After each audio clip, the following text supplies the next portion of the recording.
Saya Desi Afriantiana akan meresensi buku dengan judul Di Balik Hikmah dan Teladan Sikap Rasulullah. Jadi buku ini itu ditulis oleh Adian A, penerbitnya PT Puri Pustaka, cetakannya di tahun 2009 dan tebal bukunya sebanyak 82 halaman. Dan genrenya ini adalah agama. Jadi siapa sih yang bisa membaca buku ini? Sangat direkomendasikan buat kalian yang tertarik dengan teladan sikap Rasulullah itu atau ingin mencontohi beliau, silahkan membaca buku ini. Jadi dengarkanlah resensi yang akan saya paparkan sebagai berikut.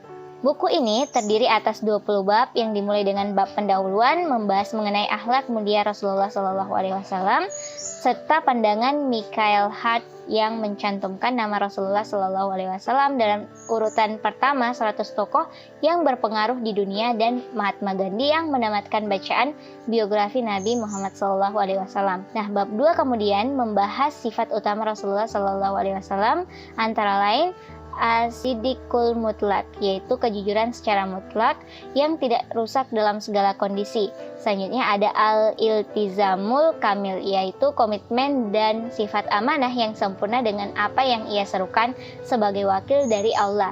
At-Tabligul Kamil, yaitu sifat yang berhubungan dengan penyampaian kandungan risalah secara sempurna, disertai rasa tidak peduli pada kebencian, siksaan, kejahatan, tipu daya, konspirasi atau sikap kasar manusia yang menghalangi dakwanya. Al-Aqlul Azim, yakni sifat yang berhubungan dengan inteligensi yang cemerlang. Adapun bab 3 membahas mengenai Rasulullah SAW dan sikap malu, di mana beliau menegaskan perlunya kita memelihara rasa malu kepada Allah Subhanahu wa taala yang akan mendatangkan kebaikan. Bab 4 membahas tentang kesederhanaan Rasulullah. Hal ini tergambar jelas ketika beliau menjadi imam sholat. Namun ketika beliau melakukan gerakan saat sholat itu terdengar bunyi sendi-sendi tubuhnya. Sehingga setelah sholat para sahabatnya pun bertanya kepadanya dan dia menjawab bahwa itu hanya bunyi kerikil dalam selai kain dan ternyata itu digunakan untuk menahan lapar beliau yang dirasa pantas dilakukan daripada harus meminta kepada para sahabatnya. Bab 5 ini kemudian membahas tentang kisah Rasulullah dan orang Badui yang menceritakan pertemuan keduanya, akan tetapi orang Badui ini tidak mengetahui wajah Rasulullah saat bertemu langsung.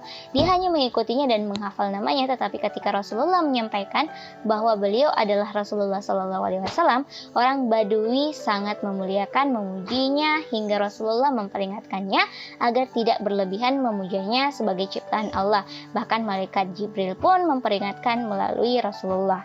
Bab 6 membahas mengenai kisah Rasulullah dan pengemis Yahudi buta yang awalnya sangat membenci Rasulullah, namun ternyata Rasulullah membalasnya dengan kebaikan, yakni memberinya makan setiap pagi, walaupun si pengemis itu menyebutnya sebagai pembohong, orang gila, dan tukang sihir.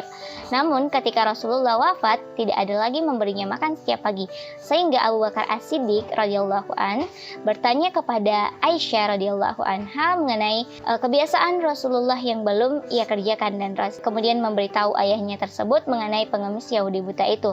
Dan ketika Abu Bakar As-Siddiq radhiyallahu anhu melakukan hal yang sama pada pengemis itu, si pengemis tahu bahwa itu bukan orang yang sama datang kepada dia setiap pagi.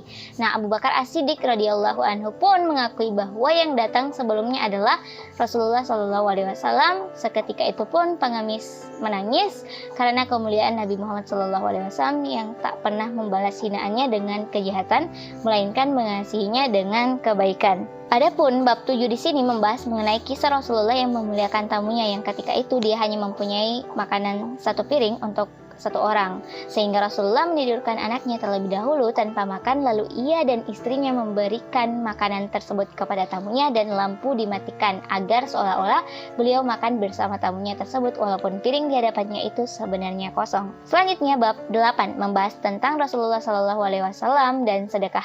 Salah satu yang disampaikan mengenai sedekah dari Abu Hurairah radhiyallahu anhu bahwasannya Nabi SAW bersabda, "Seandainya aku mempunyai emas sebesar gunung Uhud, sungguh aku gembira apabila ia tidak tertinggal di sisiku selama 3 malam, kecuali aku sediakan untuk membayar hutang." Ini adalah hadis riwayat Bukhari. Selanjutnya bab 9 mengatur tentang bercerita bahwasanya Rasulullah dan anak yatim.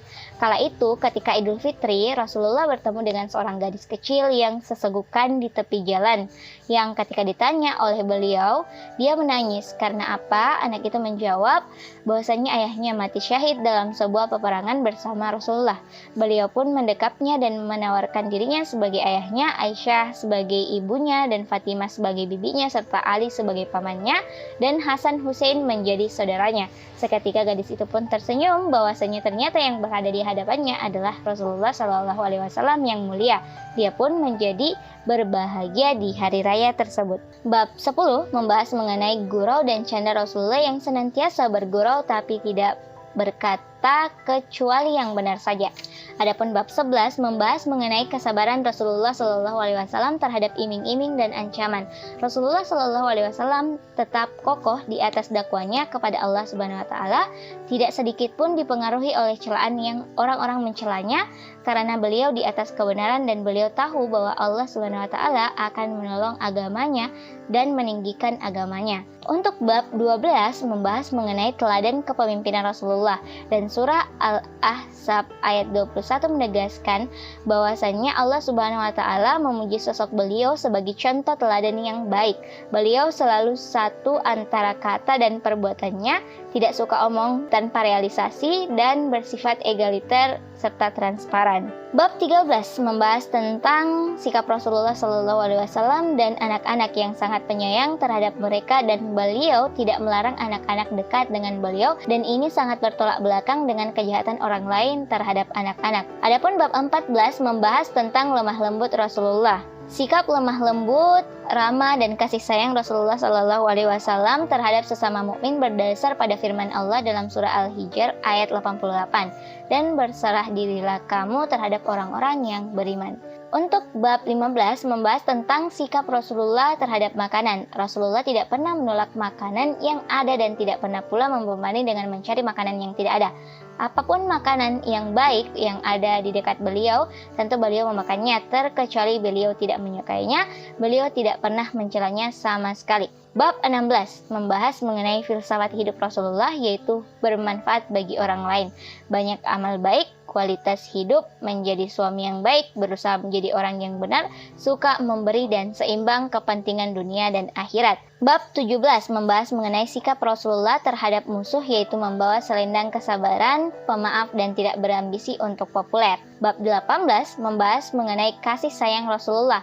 Kasih sayang tersebut tidak hanya terkhusus bagi kerabat beliau saja, bahkan beliau curahkan juga bagi segenap anak-anak kaum muslimin. Untuk bab 19 membahas tentang Rasulullah Shallallahu Alaihi Wasallam yang selalu dirindukan. Rasulullah dirindukan dan dicintai bukan hanya karena Allah Subhanahu Wa Taala membuka hati mereka untuk rindu, tetapi karena akhlak Rasulullah yang menarik kecintaan sesama manusia.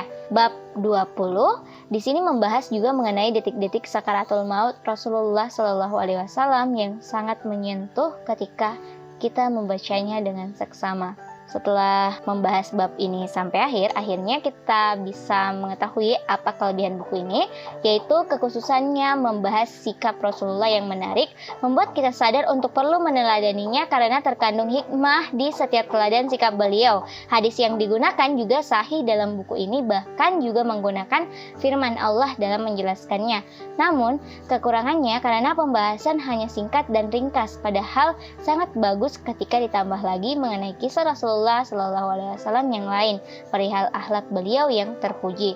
Nah, untuk kesimpulan dari resensi buku ini, yaitu seorang muslim sejati apabila ia telah menjadikan Nabi Muhammad Shallallahu Alaihi Wasallam sebagai idolanya dalam hidupnya, alangkah baiknya jika kita mengikuti sikap dan tindak tanduknya. Demikian pula filsafat hidupnya harus pula diteladani. Karena bagi teman-teman yang mencintai Rasulullah Shallallahu Alaihi Wasallam, seharusnya membaca buku ini agar bisa meneladani sikap beliau. Jadi sekian dulu dari saya, terima kasih.